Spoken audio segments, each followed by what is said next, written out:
Well, hello everybody and welcome back to the channel. Today I am in the Duddon Valley, not too far from where I live, just out for a nice afternoon's riding. It is mid-September by now, we're sort of at the tail end of summer. It's actually really quite a pleasant day today. But this being the Lake District, it will not last. So I'm heading down the valley here, and in about 2 or 3 miles I'll have a choice. I can either go left and head up to Eskdale and then follow the Hardknot and Wrynose passes out toward Ambleside, or I can head further inland and meet up with the junction of the Hardknot and Wrynose passes and decide which one of the two to do from there. Either way, I've got about 4 or 5 hours where I can just do whatever I want, and so that's exactly what I'm going to do. So there are quite a lot of other motorcyclists out today. While I was sat in a lay-by setting up the camera gear, I was passed by, at least 20, maybe 25. It really is a very nice day for motorcycling.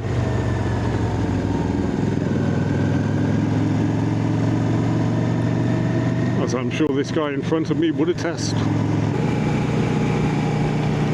So this guy in front is clearly not in a hurry, and nor should you be in a place like this. You know, the slower you go, the more you see, and in this, the Duddon Valley, there really is a great deal to see. Some really nice hills surrounding the valley. There's a river going through the middle of it, and some really nice rock faces and rock formations along the side of the road, none of which you'd pay a lot of attention to if you were doing 50 or 60 miles an hour.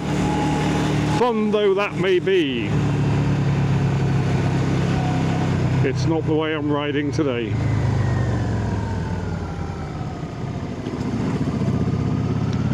Here we are going over the river.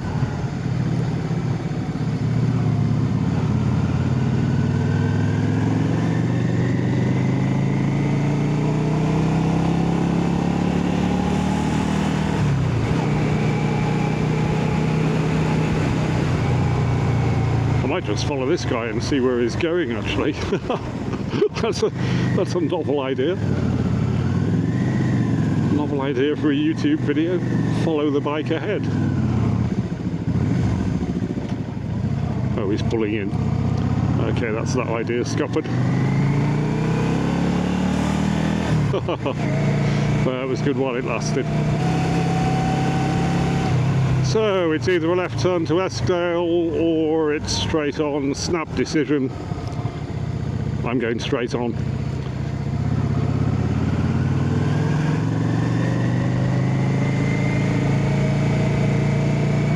It is actually getting a little bit later in the afternoon now. I think it's probably about 1 o'clock, and I do want to be home around about 5. So yeah, this is probably the best bet. So I'll go along this road for probably 5 or 6 miles and get to the point where I have a choice of going right onto the Wrynose Pass and then on to Langdale and then Ambleside and then back home through Coniston, or I can turn left and do the Hardknot Pass and head out to the coast and then follow the A595 back to Millom. But that's a few hours away now, so no need to even think about it for the moment. These really are the rides that I love. There's no particular objective, and there's really no problem if I don't get home for 5 o'clock. My time really is my own, and that is a wonderful thing.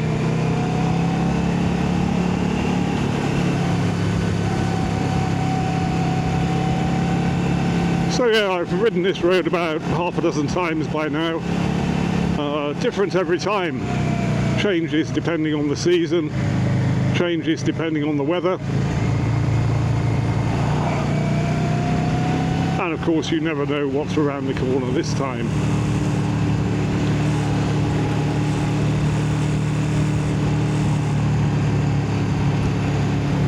Could be farm traffic, could be a herd of sheep, could be cows crossing the road, could be a gaggle of cyclists, or it could be nothing. But you never know.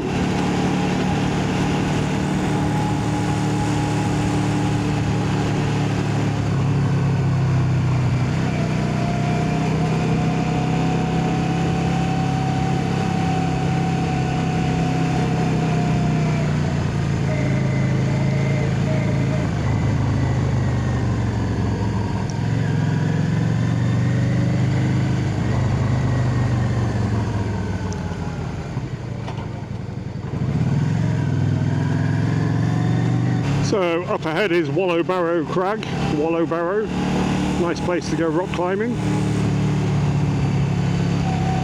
And then beyond that is Alpha Fell. Alpha Fell is a great place to take your tent and go and have yourself some wild camping.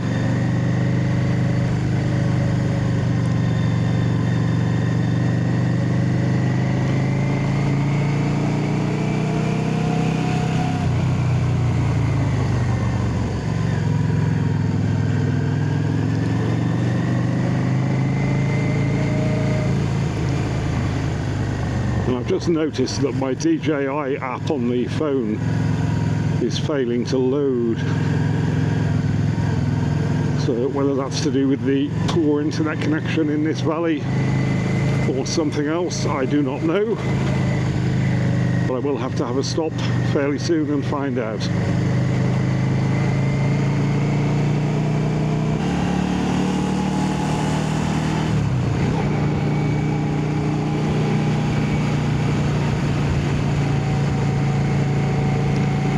Really is one of the finer valleys in the Lake District, this, and it's so much the better because it simply doesn't get the hordes of rubbernecking tourists. And I think that's in large part due to the fact that it doesn't actually have a lake, and it really doesn't need one. But I think if it had a big lake like Coniston or Windermere, it would be a very different valley.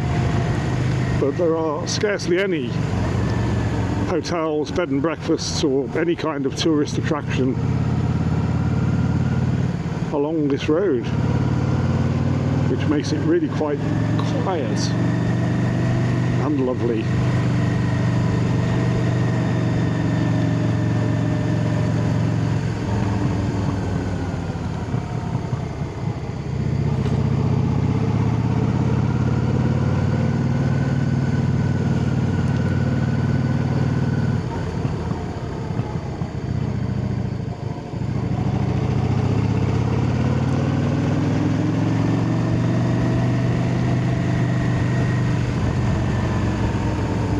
Oh, so yes, breaking news. Some of you will be aware that Mr. Suzuki, my GSX 600F, went for his MOT on Monday. I was very astonished when I found out that he'd failed, and the reason that he'd failed, and I simply didn't notice this on the short ride I had to the garage to get the MOT done, is that the exhaust pipe had started blowing. Only ever so slightly, but it was enough to fail it. And so I had a closer look when I got home, and you know how it is when you take out a part to have a look at it, and essentially what you've done is you've opened a can of worms. Well, the whole thing turned into a full inspection of the exhaust pipe, and I have to say that it's absolutely rotten and falling apart, or it will be before long. So I've looked at the various options. I could, as a temporary measure, just fit a new link pipe. However, parts of the manifold are beginning to flake off, and that would be the next thing to go. I've looked at purchasing a whole new exhaust system, but having taken off the fairing on the front fairing on both sides, I now know that the exhaust mounting bolts are completely and utterly seized, which means that I would have to buy new equipment to be able to secure the bike while I drilled those out, because I would have to take off, I think, the front forks to be able to get at the exhaust mounting bolts, and I'm seriously thinking it might not be worth it.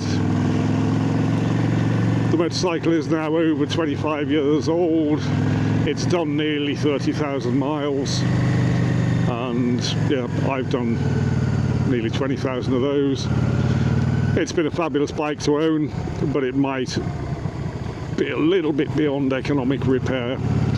A brand new exhaust system in its entirety would cost about 350 quid. I don't know, I'm going to sleep on it some more. So, haven't quite made a decision on that. I'll let you know when I do. So anyway, while I was busy talking about Mr. Suzuki, I had a choice to make. I could have gone left or right. I went left, and so I know now that I am heading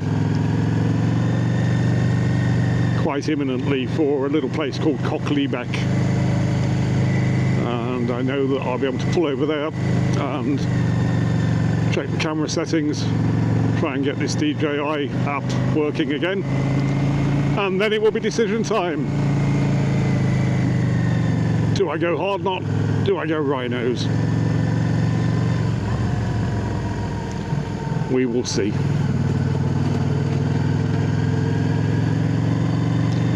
Absolutely beautiful. I'm going to stop here actually. I've never stopped here before. Go and have a look at these rocks.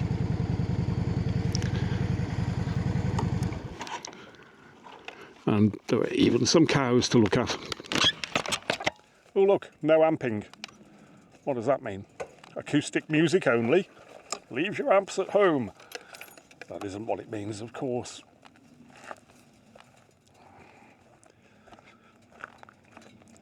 What it means, of course, is that this land belongs to somebody and they don't want you camping on it. But I'll tell you what you could do. If you arrived late and it was getting dark, you could go and put your tent up there and nobody would see you. And that really is the essence of wild camping. Put your tent up late, leave early, and nobody will know you were there. Wonderful. So, cows. Very good. So this turns out to be a really lovely place to stop. There's so much to look at. Not just the cows, but the hills, the rock faces, and yeah, just a wonderful spot. Ridden past it a number of times, never actually stopped. So I've just discovered that there is a footpath. There's a footpath going down the side of the hill here, and it leads to a place that is called Fickle Steps. Fickle Steps. It's a quarter of a mile, and so it would be churlish not to have a wander down. It's also some respite from the heat. I've got the leather jacket off, as you can see. It really is quite toasty warm today, which is quite surprising for the middle of September in Cumbria. It does happen, but not every year. I remember last September it just seemed cold and wet. In fact, the whole of summer last year here seemed cold and wet. So we're going down a little path here, and I have no idea what Fickle Steps is. What I do know is that I can hear the sound of fast running water. So possibly there's a bit of a waterfall down here. We will find out. And this is what it's all about. You're not going from A to B, you're going from A to wherever you find that you want to stop and explore on the way to B. B, of course, being back home. So yeah, really glad I discovered this place. That's Alpafell up there. I mentioned that earlier on the ride down the valley. Great place to take a lightweight tent and just spend the night near the summit of the mountain. Well, I seem to remember when I was there last, which was about 2 years ago, I was actually involved in basically spending an entire month in the mountains, and I only had a bivy bag and a sleeping bag, but that was absolutely fine. On a balmy summer's evening, you really don't need a tent.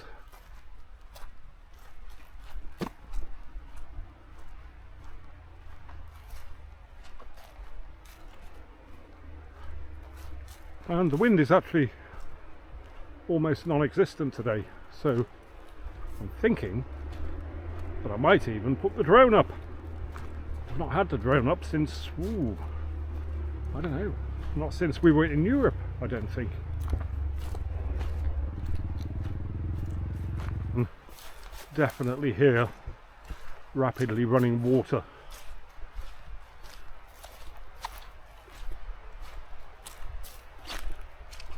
As we head down to Fickle Steps. Look at this.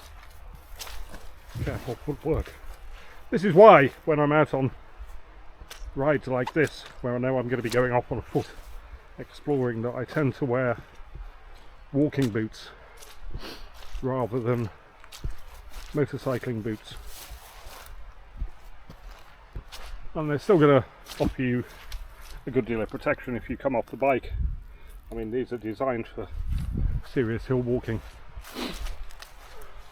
They're certainly not going to offer as much protection as, say, the RSTs that I normally wear, but they are a lot more comfortable for walking around in places like this, and a fairly steep little descent to what I can only assume is Fickle Steps.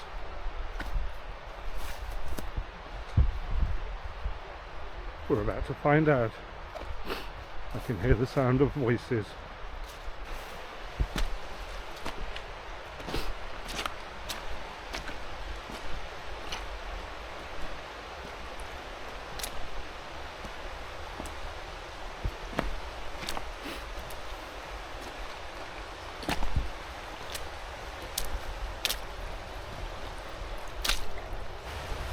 We now have boulders that are wet and covered in leaves, so I have to be really careful about where I put my feet now, but we are now down to the river. These Fickle Steps, very nice. And there's another path going along there. I wonder where that goes.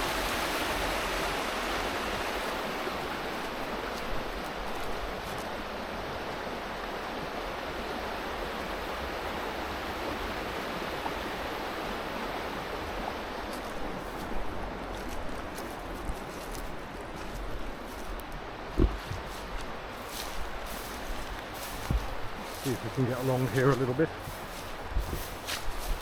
Ooh, very boggy. So there we go, what a lovely place. So here I am coming back up the path from Fickle Steps, and the magnificent beast has had a visitor while I've been away. It looks like a donkey. And that's because it is a donkey. As far as I know. Could be a very small horse, but I don't think so. No, pretty sure that's a donkey. Hello, donkey. How are you doing? Stop recording. Don't be eating that. No, no, no. That's not food. That's my chest harness. Honestly, as if. Ridiculous. Oh, he's upset now, look, because I wouldn't let him eat the chest harness. He's gone off in a huff.